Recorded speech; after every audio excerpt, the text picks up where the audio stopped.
حضرت میں ایک جوان آدمی ہوں، میری بیوی اکثر بیمار رہتی ہے، خاص طور پر وہ پانی سے غسل نہیں کر سکتی کیونکہ اس کے سر میں شدید درد رہتا ہے، جس کی وجہ سے وہ مجھے ہم بستری سے بھی منع کرتی ہے اور مجھے گناہ میں پڑنے کا اندیشہ رہتا ہے۔ برائے مہربانی قرآن و سنت کی روشنی میں میری یہ پریشانی دور فرمائیں، آپ کی بہت نوازش ہوگی۔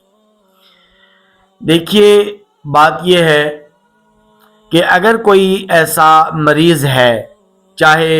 بیوی ہے یا چاہے شوہر ہے، اور وہ اگر دوران غسل، جنابت کا جو غسل ہے، جنابت کے غسل کے دوران اگر پانی نقصان پہنچا رہا ہے اور سر میں شدید درد کا خوف ہے کہ سر میں شدید درد ہو جائے گا، سر کی بیماری بڑھ جائے گی، تو ایسی صورت کے اندر پھر شریعت اس بات کی اجازت دیتی ہے کہ ایسا آدمی یا ایسی عورت اپنے سر کو نہ دھوئے، باقی اعضاء کو پانی سے دھو لے اور سر کو چھوڑ دے، سر کے اوپر صرف مسح کر لے۔ یہاں تک کہ علماء اور فقہاء نے لکھا ہے کہ اگر سر پر مسح کرنے سے بھی نقصان ہوتا ہے، یعنی بیماری کے بڑھ جانے کا خوف ہے، خدشہ ہے، تو ایسی صورت میں سر کے اوپر پٹی باندھے اور اس پٹی کے اوپر مسح کر لے، انشاءاللہ اس کا غسل ہو جائے گا۔ اور ایون کہ اگر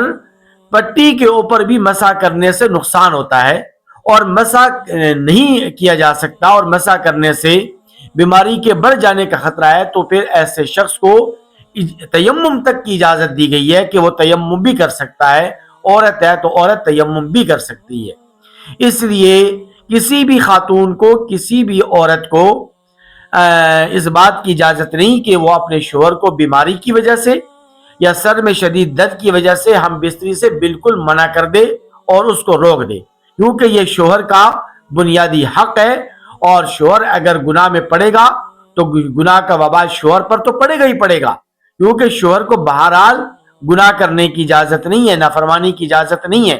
لیکن اگر وہ گناہ میں پڑے گا تو اس صورت میں بیوی بھی گناہگار ہوگی، اور بیوی بھی اللہ تبارک و تعالی کے ہاں گرفت کا شکار ہوگی، اس کی بھی پکڑ ہو سکتی ہے، اس کی بھی گرفت ہو سکتی ہے۔